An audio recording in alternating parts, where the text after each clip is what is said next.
Atoo gunturinuu warri beeroo dhimdu bartootaaf daa'imman godin Booranaa man barnoota fuundii fadhuuf. Nami warri dur deemaatu sakke. Warri ijoollee dubrata warri guddaa dhufte.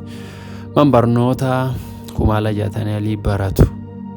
Yaamee haasofsiisa. Atoo sakkeen ijoollee nagaa fuute waan dhufaniif illee akka warra hoomte hosteelii dubartoota horsiise bulaa waliin jiran illee itti himte. Dubisii waan jette.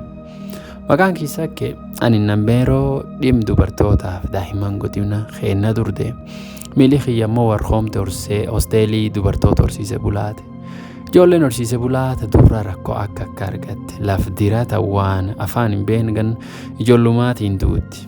As dhuftee ammoo firaa fi xaayisii qorqoratti hin qabdu. Abbootii warraa eegigaaf qara dhufteeni yoom warri rakkanne beesee nu erga jedhu malee oduu hin kaaftu. Namni manuufi qabu waan tokko ammoo ijoolleen teenta duraa guddattee man kireeffattee galti. Wanni kuniin dhibaa kakkaatii warra hara kees buufti. Guyyaa garii waan nyaatti hin qabdu. Guyyaa garii waan dhadhaa addeen mataatiin dhoowwattuun bitattuullee hin qabdu. Qorqortii dhabdee ijoollee nama lammaatteellee hedduu. Ijoolleen akkasiin barnootaallee dadhabdaa hin qabdu. Ijoollee xiqqoo tokko fulaan hosteelii dubartoota horsiise bulaa jedhan suntu walitti qabanii artii galti. Sunillee waan dansa goomitaa haymaniin hin qabdu. Raasa sun keessa ijoolleen dubraa laf dallaallee hin qabne ijoolleen dubraa xixiqqoon tun bulti. Duuba walitti deebisiitti wanni nu har'as dhumneef isanii qoomii tokko qabne. Qoomii sun akka isaan kee jiraatan feene. Akka ijoolleen teenta dirqees jirtuuf tafula hosteelii sunii cuftii fuula tokkoon nu argamtu feene. Duub suniif yaamichi dhumne. Guyyaan itti wal agarru gaaf gabaa guddoo dhuftuu kan hamsaati sadii fulaan hoteela horsiise bulaati. Guyyaa sun lafa laallee warri keenya hedduu dhufu. Naannoo Oromiyaaf akka biyyaallee nam gugurdaatti fuula sunii dhufu. Dhaabbati miti mootummaa inni jiyoo hedduutti dhufu. Dureeyyiin lafteenna namni akka carii korbeessaa akka mallichiliiban akka qaraarsa godaanaa akka dullacha gaaliitiif dhibiilleen walteenna sun keessa jirti. Guyyaa sun waan hedduu wal mari'atan. Rakkoo ijoolleen dubrata horsiise bulaa keessa jirtu gudduun millatan. Namni waan kan irratti qorannoo tolcheef hawaan garaan isaa herreg barreesselleen hedduun dhufe fuula suntu nu dhiyeessa. Wanni akka walaloo akka dhibiilleen hedduu jira. Duuba wanni kun cufti taatuuf akka ijoollee teenta dubraa rakkoo akka keessa jirtu gargaaran. Akka ammallee ijoollee teenta dubraa hubachaa sii daran. Akka gorsanii qajeelchan. Dureeyyiif warreen ijoo sullee laayyoo jedhe akka beese waan danda'an nama walitti buuse ijoollee teennaan gargaaran. Kasiifuu laayyuu dhageettanii namni dhagahinillee dhageessisaa guyyaa sun qoomii sun irra oolina.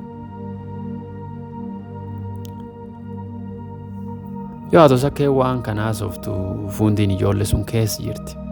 Waan keessa dhufti qabattee boottee mimmaan boqosii riyaahan. Iltilleen isii diimatte. Haa ta'u sakkee naasaa buufannaan fuundiin kaate galte. Waan dhageetti ijoollee waa helisii darmiif wocholatti himte. Jennaan guyyaan qabee guddoo haa ta'u sakkeen baantu haangaye. Ollaan warraatu fuula hotel horsiise bulaa irra fagooniti. Yoo namni oliif gadi yaa'u warri nu marga. Gaariin kunummaan seene kunummaan ba'a. Atuma warri laalu waaroo didiimtuu fadaadii dhadhaaban. Laf cokanii guddoo fuul midhaasan.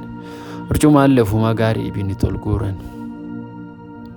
Jennaan darmii boocolaaf fuundiin waya goomtu naqatanii cokatanii garjiltaanii yaa'an. Garaan fuundii madaawwitu guddoo qaba. Qalbiin isiilleen eegima dooftee hin gadaas ni soomne. Warri kaan lamaan akkuma namumatti yaame yaa'u yaa'a. Ammoo fuundiin akka waan nama wallaansaa deemuu deemti. Warri hoteelaan baay'e nami warri takkan argin hedduu faranjiin baananillee ta'an takka tulle keessum jirti. Duubi yoo higeennaan qoommii jalqabatan. Nami qoommii qajeelchu sooyyee jaataniiti. Sooyyeen maayikiroofoonii fudhatte qoommii tokko jettee xeetta. Akkuma aadaa kaan gaaddisa eebbaan jalqaban. Jennaan abbaan gadaa hura jaarsa hura gaaddisa eebbise. Eegi qoomiitti keeyyatanii waan hedduu tolchan. Nam lafa gooti dhuuf habaarii ni qaxxaamuree dhufeef keessummaa akka dhibiillee cufuul nan barsiisan. Yookaan ijoolleen barattoota barcuma warraa midhaasan hawaaroo keessa haan gubbate deettee ufuma caqabdi. Fuundiillee wadhakka keesteetti. Baandiin kun migaa yoo dhuftee sirbettuu haa akka sirbita. Sirbi fardaa, sirbi re'ee, sirba haadhaatiif sirba akka dhibiillee sirbita. Eegi sunillee nami dhibiilleen sirbi. Tapha gosa dhibiillee taphatan. Nami aksadiilleen gumsu dubbisa. Barsiisa Liibaa Waaqoo hojiisata qorqortii riisarchii waan ijoollee dubrata horsiisee bulaatiin waltajjitu biyyi garsiisa. Eegisa barsiisaa Beefiqaaduulleen qorqortuma akkas fakkaatti dhiyeessa.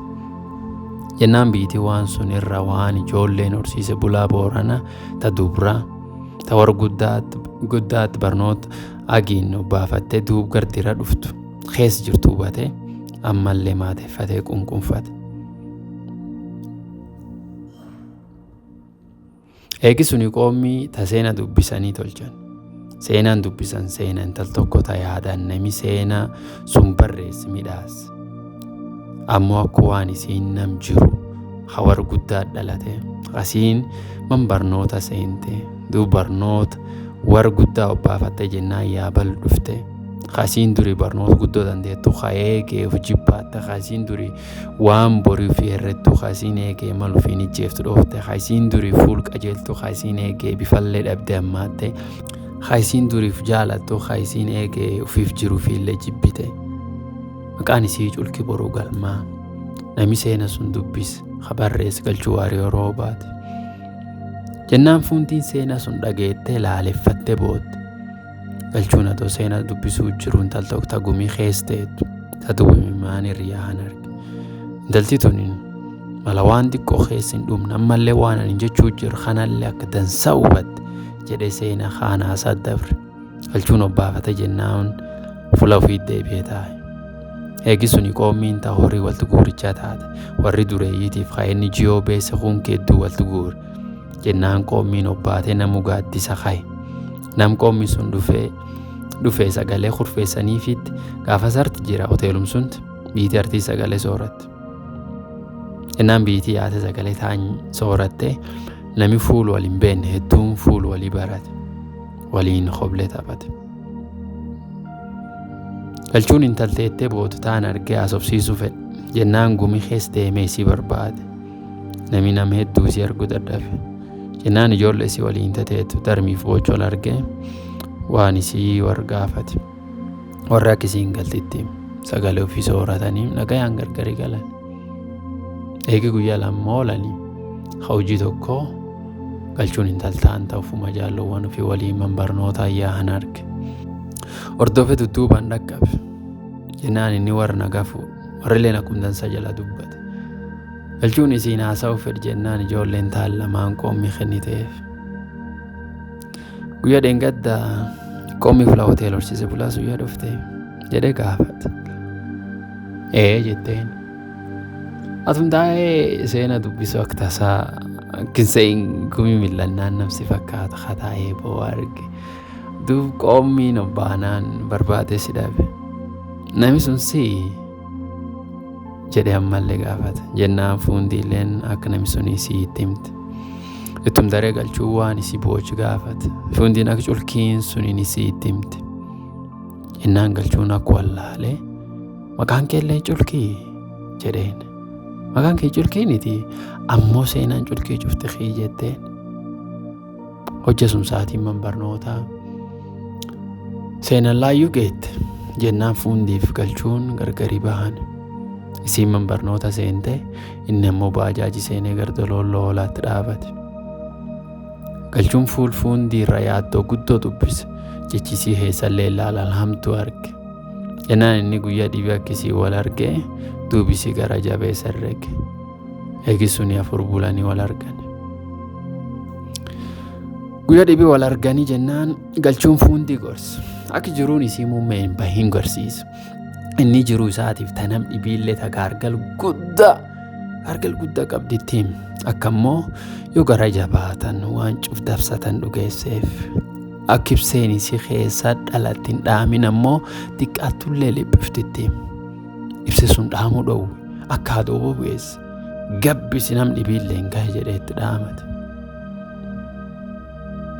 Jennaan qalbiin fuundii xiqqoo goomtee garaan isiilleen haqqara irra qabbanaa'e.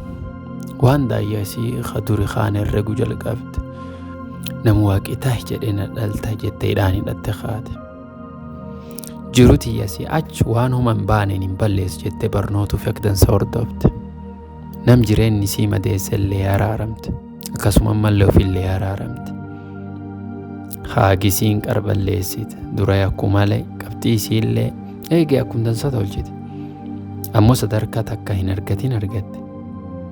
Tanayyuu waaqaan na dhaqqab jettee wamganni taanuu dinnisite. Fulatiita durii deebii jettee waaqaaf lafaan kakatte. Isiin ganni taan akkum durii kaan akka dansa baate. Eegee qalbisii callaaniti midhaagumtisiita durii irra badde taalleen deebiteef isiin nan fakkaatte. Duuba eegisuni fuundiif galchuun akka haadha wallaqan waa hildansa walii ta'an. Fuundi Yuunivarsiitii Finfinnee dhatte achii kompiitar saayinsii waan saayinsii kompiitara jedhan kan baratte sullaktansa obbaafatte. Fuundiif galchuun gaaf fula jiranillee lafa waltiin qoobsine. Herregi warra fula tokko ta'e. Wal jaalatanii waan danda'an cufaa wal qarqaaran. Wallaqee warra kaan jabaateetti baase. Jennaan warri akka haag jiran waliin taa'an herregan. Eegii gannaaf hagayyedduu herregi warra kaan guutame galchuun fuundi fuudhee waliin ibidda bobeeffatan. Ilmaan illee dhiiraatiif dubraallee dhaltee fi walii waa horatan. Warra eegisuni namuuf birda birree nam dhibi qarqaarullee ta'e eebbaaf nagaa argatanii nagayaan taa'an. Seenaan har'a isanitti hime fuundii guyyoo itti nuuraati bara 2018 keessa barreesse. Namni dubbisellee na jaarraa gollisaati. Kunini murnya 6-7 walitti qaba. 8 tamuummeeti laayyoo baafanne.